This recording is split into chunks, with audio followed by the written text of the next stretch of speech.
Hello there. Thanks for tuning in. We're hoping you're having a great day. Here's the latest in NTV at 4. The Coalition for Reforms and Democracy, that is called now, says the Chepkonga-led Justice and Legal Affairs Committee is a government project that was not formed in good faith as far as resolving the IEBC issue is concerned. CORD says the proposals by the committee will not be recognized and has called on its members not to participate in the committee's proceedings. CORD also reiterated that the demonstrations against IEBC will continue twice a week until structured dialogue starts. CORD says it will institute charges against Inspector General of Police Joseph Boynet for the deaths of protesters and the injuries as well. Some of the crimes that have been committed fall within the purview of international crimes.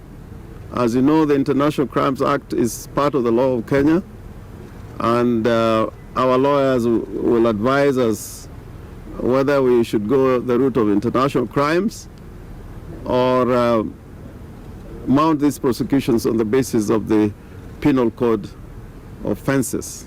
And as the principal stated yesterday, for next week is going to be 2 demonstrations in a week. It will be Monday and Thursday. And we urge ourselves that these demonstrations should be devolved, as it were. We also resolve that the Committee of Justice and Legal Affairs in the National Assembly that has begun a process, as it were, to resolve the crisis in IEBC is a smokescreen. It is not an initiative being made in good faith, and we have given instructions to our members in that committee to withdraw from that committee. Meanwhile, National Assembly Majority Leader Aden Duale now says he will oppose the proposals by the Justice and Legal Affairs Committee to have political parties nominate members to the selection panel that will be charged with recruiting IEBC commissioners. Duale says the IEBC should be insulated from political interference, and having parties involved will negate that principle. He spoke as the Speaker of the National Assembly reiterated that although talks were welcome over the IEBC stalemate, any change would have to go through Parliament. The two were at a breakfast meeting with senior media editors. The Commission must be independent of any person or any authority or state organ. Now, when Jubilee is given the chance to nominate 2 to the interviewing panel, and CORD is given 2 to the interviewing panel, the interviewing panel has an influence on who to becomes a commissioner. And in my opinion, that creates a system where we the political class, which the Constitution envisaged we shall be insulated from, now have a role to play.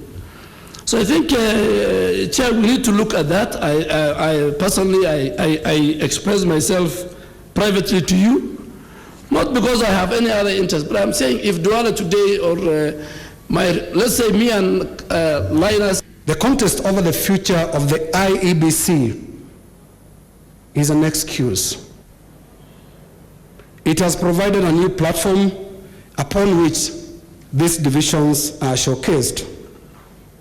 It is, however, the lack of clarity in the conversation around the IEBC that should worry the remaining sober Kenyans. What exactly does the opposition CORD want? And what is Jubilee defending? None of them has been eloquent enough or sufficiently clear. All we know now is that the IEBC is caught between the condemnation of an opposition that is largely clueless on an alternative and the support of a government that is apparently shielding it from credibility questions. Morally, Mr. Speaker, this constitutes that tight, cold, proverbial space between a rock and a hard place, from which the leadership of the IEBC must make its own tough choices.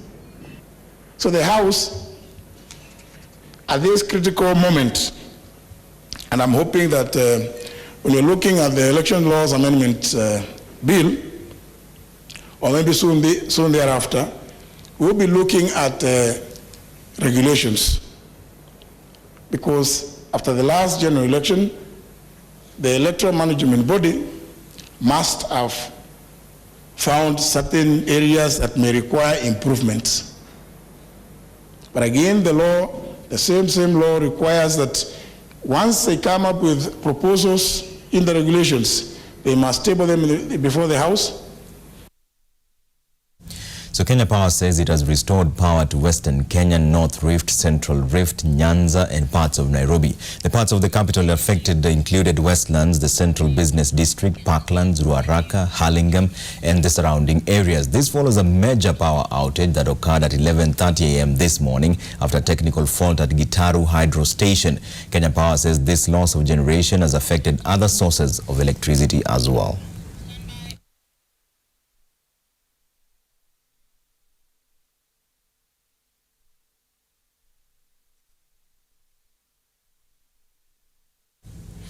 And away from that, 2 young girls aged 2 years were found abandoned near the chief's office in Kibera. The children were found sleeping beside the water tank on Monday afternoon. According to the area chief, a woman who is alleged to be the mother of the children reported her mother-in-law for causing conflict between her and her husband. The woman is said to have abandoned the children after she left the chief's office.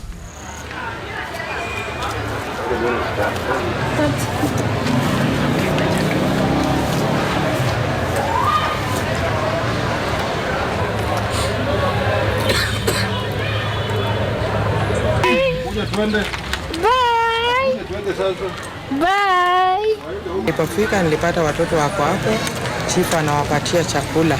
So tulijaribu tutafute watu wao. Ile ilikuwa tunatafuta watu wao, nilijaribu kuongea na nyanya yao.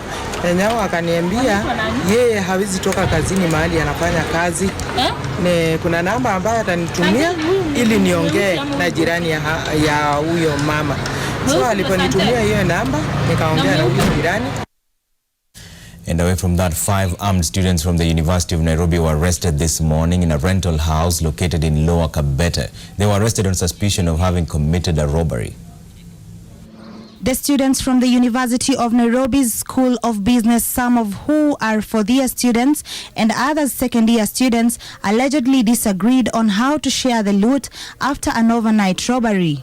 The 4 students were heard arguing over weapon possession amongst themselves early today morning, something that prompted the neighbors to call the police. Wanabisha wakisema toa bastola, toa ama tutavunja, tutamwaga hata patroli, tupe hiyo bastola. According to the police, the 4 were in possession of a home revolver, 5 rounds of ammunition, 1 stone of bang, amongst other weapons. Residents say the university students have been living there for the last 4 months but had not displayed suspicious behavior before the incident. They have been taken to Kikuyu police station as investigation continues. Gadhoni Kuria, NTV. And away from that, the judiciary has set up a magistrates court at the Jomo Kenyatta International Airport that will help decentralize Kenyan courts. Well, the new court will also handle cases from Kibera and Makadara law courts, which are currently overwhelmed by the more than 300 pending cases originating from JKIA and Wilson Airport. There are also plans to make it the first 24-hour court in the country and also the first to operate on weekends. The cases to be handled concern matters including traffic offences and the smuggling of drugs. There are also plans to make space for legal aid lawyers for special situations such as dealing with foreigners who may be ignorant of the local legal system. The court will be headed by a senior principal magistrate.